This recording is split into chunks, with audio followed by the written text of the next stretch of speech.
नमस्कार दोस्तों, एक बार फिर से आप सभी दोस्तों का आपके अपने YouTube चैनल पर बहुत बहुत स्वागत है। दोस्तों, इस समय की तमाम बेहद बड़ी खबरें सामने निकल के आ रही हैं। दोस्तों, एक एक करके सभी मुख्य समाचार आप तक पहुंचाएंगे, इसलिए लगातार हमारे साथ बने रहिए।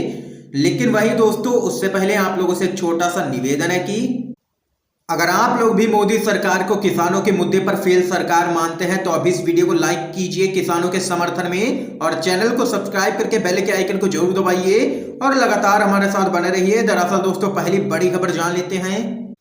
सुप्रीम कोर्ट का किसानों की 26 जनवरी की ट्रैक्टर परेड पर रोक से साफ इनकार, कहा पुलिस ले इस पर फैसला। आप लोगों को बताते चलें, सुप्रीम कोर्ट ने किसानों की गणतंत्र दिवस पर प्रस्तावित ट्रैक्टर रैली पर रोक लगाने से साफ इनकार कर दिया है। ट्रैक्टर रैली के खिलाफ दिल्ली पुलिस की याचिका पर सुनवाई करते हुए अदालत ने कहा है कि हम इस ट्रैक्टर रैली पर या 26 जनवरी पर किसी दूसरे प्रदर्शन पर किसी तरह की रोक का कोई भी आदेश नहीं देंगे।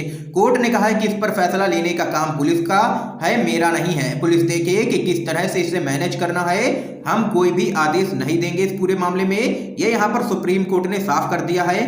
तो वहीं दोस्तों, इस दौरान सीजेआई बोबड़े ने कहा है कि कोर्ट पर कलंक मत लगाइए। चीफ जस्टिस ऑफ इंडिया ने सुनवाई करते हुए कहा है कि हमने समिति को किसानों को सुनने और हमारे पास आकर के रिपोर्ट फाइल करने की शक्ति दी है, इसमें पक्षपात की क्या बात है। सीजेआई ने कहा है कि कोर्ट पर कलंक मत लगाइए।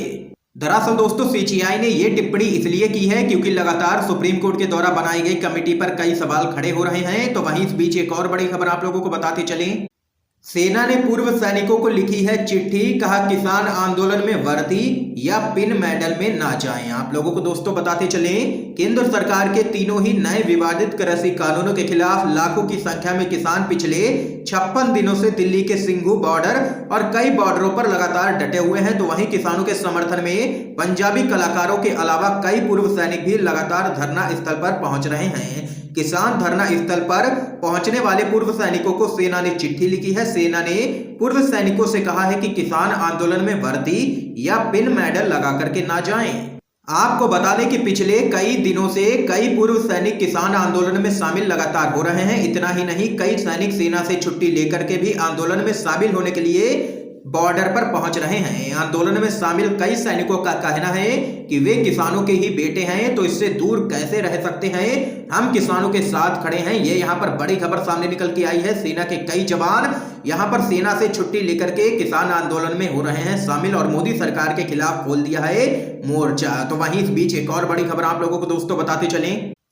ओवैसी ने पीएम मोदी को बताया है सबसे कमजोर प्रधानमंत्री, बोले वो चीन का नाम लेने तक से डरते हैं। जी हां दोस्तों, अरुणाचल प्रदेश में चीन के 100 घरों का गांव बनाने की खबरों के बाद से विपक्ष मोदी सरकार पर लगातार हमलावर है। विपक्ष के नेता सीधे प्रधानमंत्री मोदी के नेतृत्व पर ही सवाल उठा रहे हैं। इस लिस्ट में अब एआईएमआईएम के अध्यक्ष असदुद्दीन ओवैसी का भी नाम जुड़ गया है। ओवैसी ने प्रधानमंत्री मोदी को सबसे कमजोर प्रधानमंत्री बता डाला है। ओवैसी ने कहा है कि प्रधानमंत्री नरेंद्र मोदी चीन का नाम लेने से भी डरते हैं। दरअसल दोस्तों, ओवैसी ने कहा है कि सैटेलाइट इमेज से पता चलता है कि चीन ने अरुणाचल में परमानेंट कंस्ट्रक्शन कर लिया है। प्रधानमंत्री कमजोरी दिखा रहे हैं। पीएम चीन का नाम क्यों नहीं लेते हैं, पीएम चीन का नाम लेने से ही डरते हैं। पीएम कमजोर प्रधानमंत्री है क्योंकि उन्हीं की पार्टी का एमपी कहता है कि चीन ने अरुणाचल की जमीन पर कब्जा कर लिया है, लेकिन फिर भी लगातार प्रधानमंत्री मोदी चुप बैठे हैं। तो यहाँ पर दोस्तों देख सकते हैं कि असदुद्दीन ओवैसी ने पीएम मोदी को बताया है सबसे कमजोर प्रधानमंत्री और कहा है कि वो चीन का नाम लेने से भी डरते हैं। क्या दोस्तों आप लोग ओवैसी की इस बात से सहमत हैं या नहीं? अपनी राय क्या कुछ है जरूर बता सकते हैं कमेंट बॉक्स में। तो वहीं इस बीच एक और बड़ी जानकारी सामने निकल के आ रही है दोस्तों।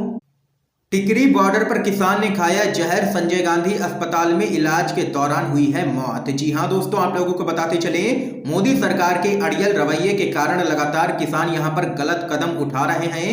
कृषि कानूनों के विरोध में दिल्ली की सीमाओं पर 56 दिन से आंदोलन कर रहे किसान आज भी लगातार डटे हुए हैं। इस बीच एक दिल दहला देने वाला मामला सामने निकल के आया है। टिकरी बॉर्डर पर जहरीला पदार्थ खाने वाले किसान की देर रात संजय गांधी अस्पताल में इलाज के दौरान मौत हो गई है। उसने कल मुख्य मंच के पास जहर खाया था। मृतक किसान की पहचान रोहतक निवासी जय भगवान के रूप में हुई है। तो वहीं दोस्तों आप लोगों को बताते चले, संजय गांधी मेमोरियल अस्पताल भेजे जाने से पहले जब उस किसान से पूछा गया कि उन्होंने ऐसा क्यों किया है, तो उन्होंने कहा है कि समस्या ये है कि 2 महीने से किसान यहां पर बैठे हैं, जिंदा किसानों की कोई सुनवाई नहीं हो रही है। हो सकता है कि मरने के बाद ही कोई सुन ले।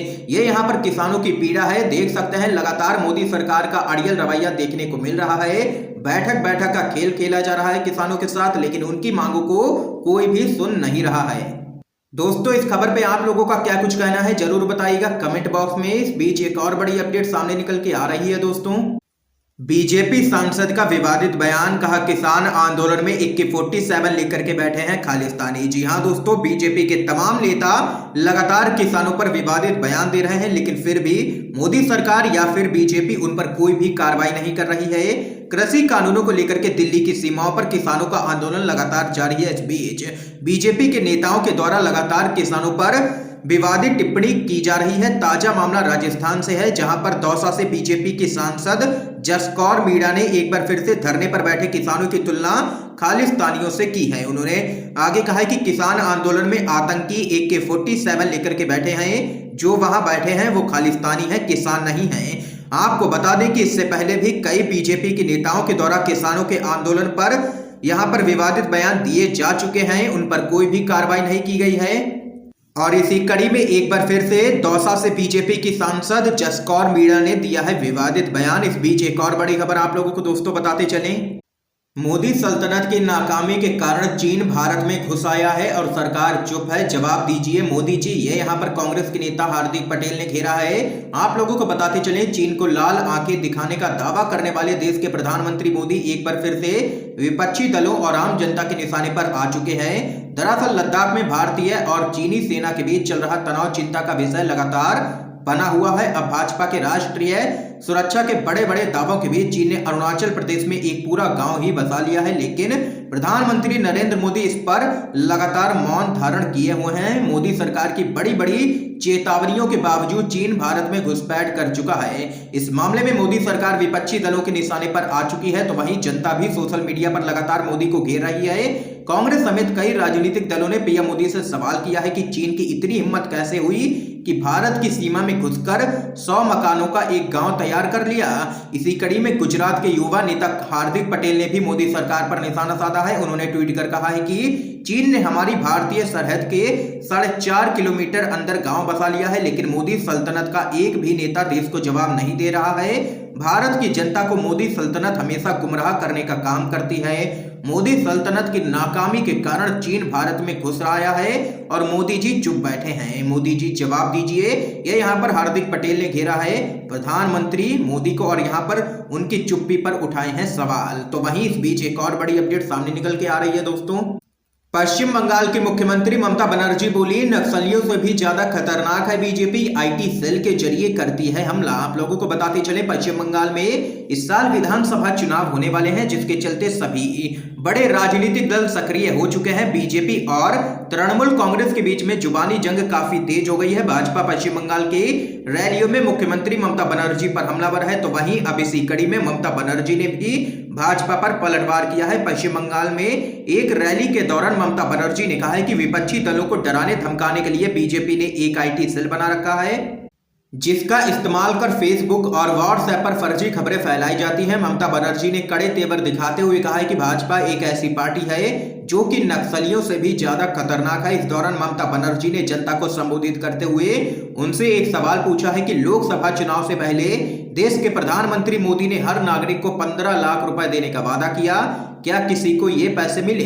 तो वहीं इस दौरान ममता बनर्जी ने चेतावनी देते हुए कहा है कि भाजपा जिस तरह से हमारी सभाओं में लोगों को भेज करके अव्यवस्था बनाने की साजिश करती है, उसी तरह से अब हम भी भाजपा की बैठकों में अपने लोगों को भेज करके व्यवधान पैदा करेंगे। ममता बनर्जी ने अपने पार्टी के नेताओं को साफ कह दिया है कि जो लोग उनकी पार्टी छोड़कर भाजपा में जाना चाहते हैं वे खुशी से जा सकते हैं, लेकिन हम अपना भाजपा के सामने कभी नहीं झुकाने वाले हैं। राजनीति एक विचारधारा होती है, लोग कपड़े रोज बदल सकते हैं लेकिन विचारधारा को रोज नहीं बदला जा सकता है। ये यहाँ पर तमाम बातें कही हैं पश्चिम बंगाल की सीएम ममता बनर्जी ने एक रैली को संबोधित करते हुए, और बीजेपी को नक्सलियों से भी ज्यादा खतरनाक बता डाला है। यहाँ पर क्या आप लोग ममता बनर्जी की बात से सहमत हैं या नहीं? अपनी राय जरूर बताइएगा कमेंट बॉक्स में कमेंट करके। तो वहीं दोस्तों एक और बड़ी खबर सामने निकल के आ रही है।